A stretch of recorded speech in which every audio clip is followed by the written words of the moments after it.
À Philadelphie, le pompier Cooper emmène sa fille Riley à un concert pour la récompenser de ses bonnes notes. Ils se joignent à une foule d'adolescentes pour regarder la chanteuse Lady Raven descendre de son bus. Ils font ensuite la queue à l'entrée et Cooper remarque la présence de flics. Une fois à l'intérieur, il remarque également qu'il y a des officiers partout. Cooper essaie d'être un bon père, en enregistrant Riley lorsqu'elle rejoint un groupe de danse et en lui achetant des collations. Il la fait parler et apprend qu'à l'école, Riley est toujours exclue par les autres filles. Cooper remarque qu'il y a davantage de policiers et de caméras de sécurité. Ils finissent par arriver à leur place et entendent le groupe d'ouverture, tandis que Cooper constate que les flics sont également présents dans cette zone. Le concert commence et Cooper doit se boucher les oreilles pour faire face à tous les cris. Après quelques chansons, il dit à Riley qu'il va se soulager. Mais une fois dans la salle de bain, il utilise son téléphone pour vérifier une caméra de sécurité. Il s'avère que Cooper est un tueur en série et qu'il surveille sa dernière victime, Spencer, qui a été piégé dans la maison secrète de Cooper. Puis Cooper se lave les mains et a l'hallucination que sa mère se tient là.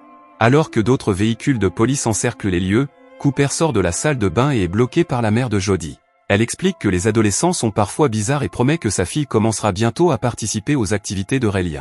Cooper retourne à son siège juste à temps pour entendre Raven parler de son père disparu et de la façon dont elle a appris à aller de l'avant. Elle demande à ses fans d'utiliser les lampes de poche de leur téléphone et l'endroit s'illumine pendant qu'elle joue du piano. À ce moment-là, Cooper remarque que les policiers emmènent un homme à l'écart de la foule. Il y a également des officiers en ligne derrière lui.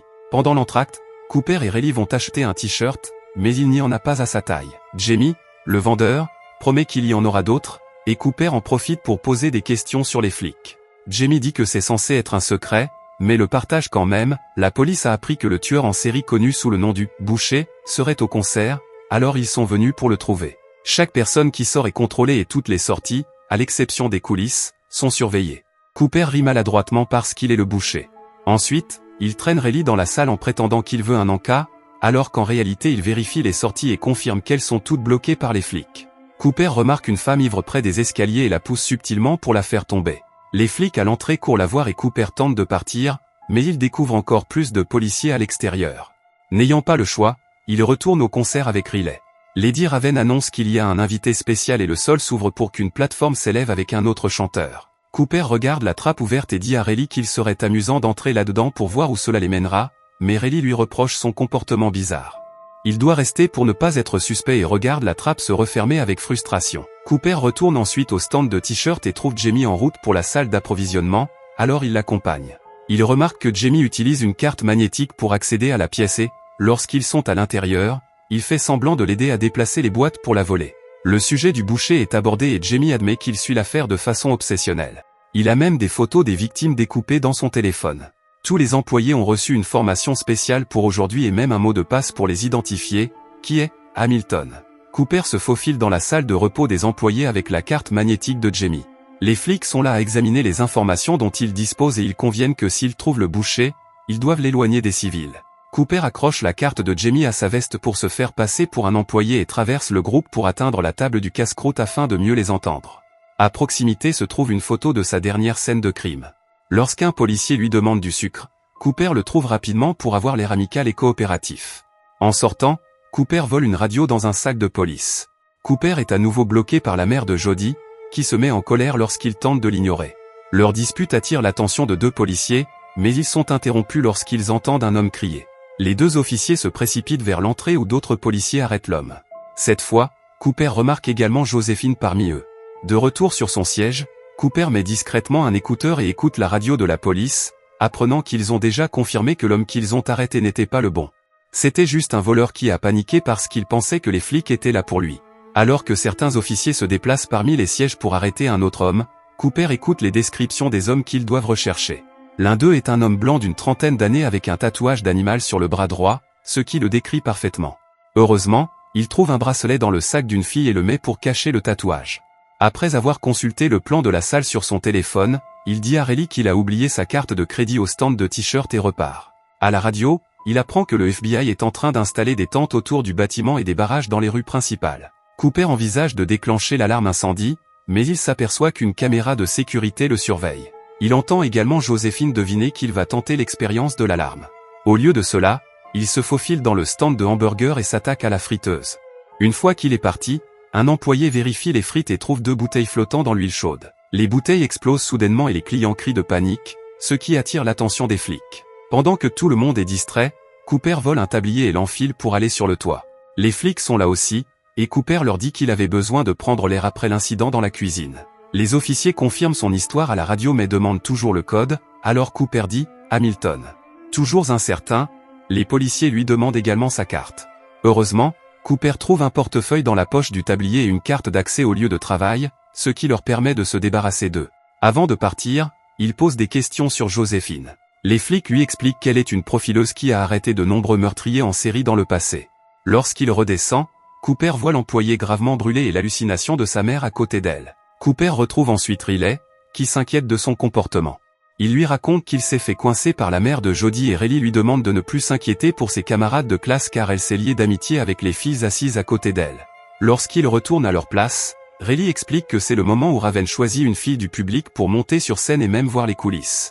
Voyant là une opportunité, Cooper s'approche de l'un des manutentionnaires et lui dit que Riley s'est récemment remise d'une leucémie grâce à Lady Raven qui l'a inspirée.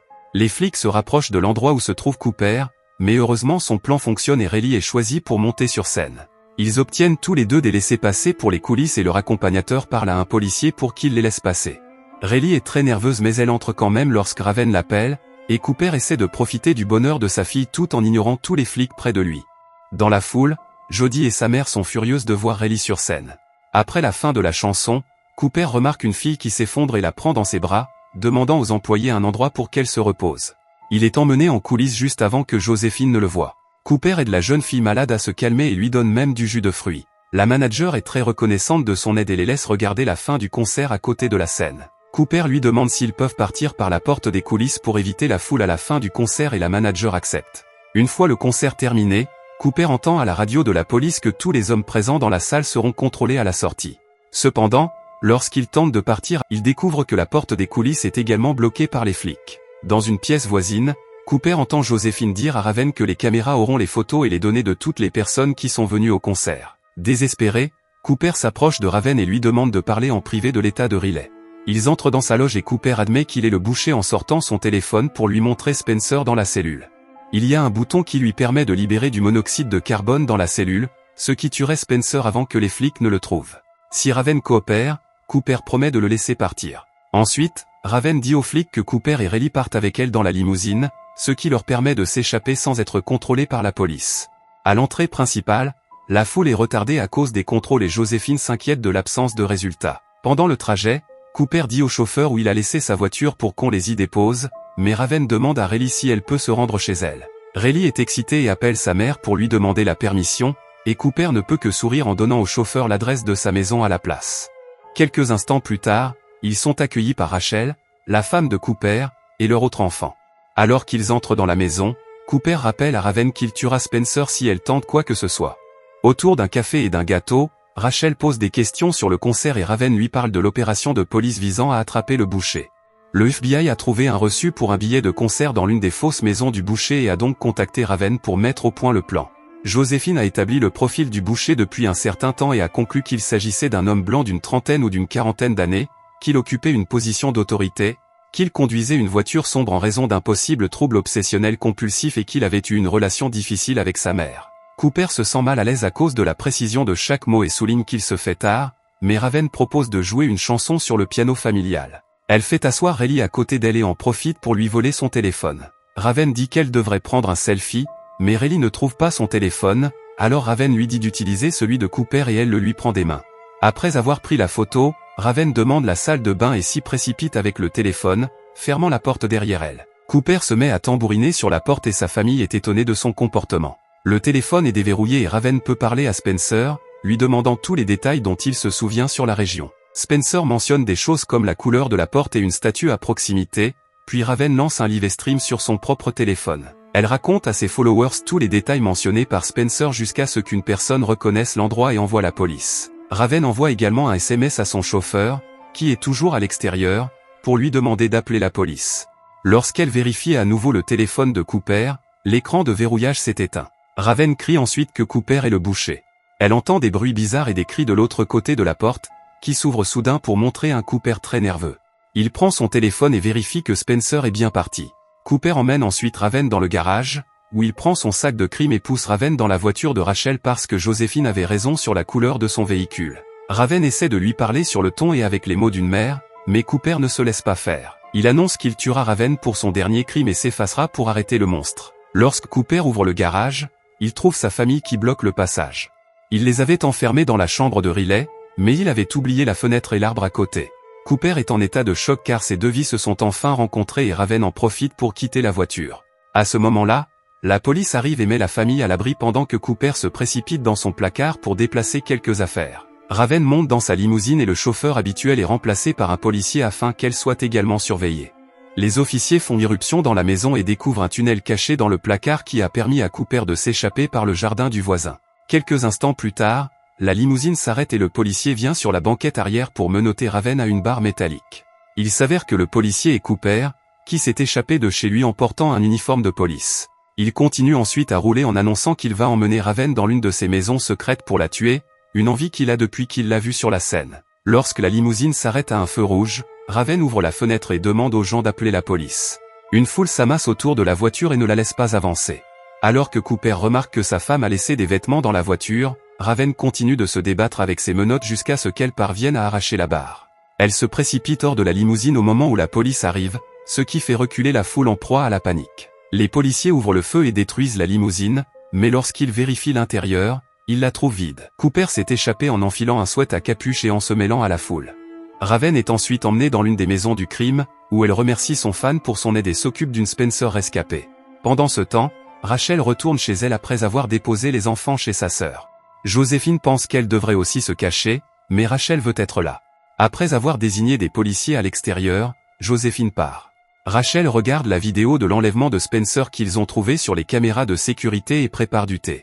Soudain, elle est surprise par Cooper, qui s'est faufilé sans se faire remarquer. Cooper pense que sa femme l'a piégé, et Rachel doit l'admettre. Il y a quelques semaines, elle a commencé à soupçonner Cooper d'avoir une liaison, mais elle a réalisé qu'il s'agissait d'autre chose car ses vêtements sentaient le liquide de nettoyage de l'hôpital. Elle l'a également entendu mentir à une voisine devant elle d'une manière si convaincante qu'elle en a eu des frissons. Un jour, Rachel l'a suivi jusqu'à l'une de ses autres maisons et a laissé le reçu de la contravention avant d'appeler anonymement la police, en espérant qu'elle prouverait qu'elle avait tort. Cooper enlève sa chemise à cause de l'odeur et prend un couteau, prêt à attaquer. Rachel le distrait en lui demandant de finir la tarte que Relimad a préparée, car c'était censé être une fête aujourd'hui. Cooper accepte de manger après avoir vu Rachel prendre une bouchée.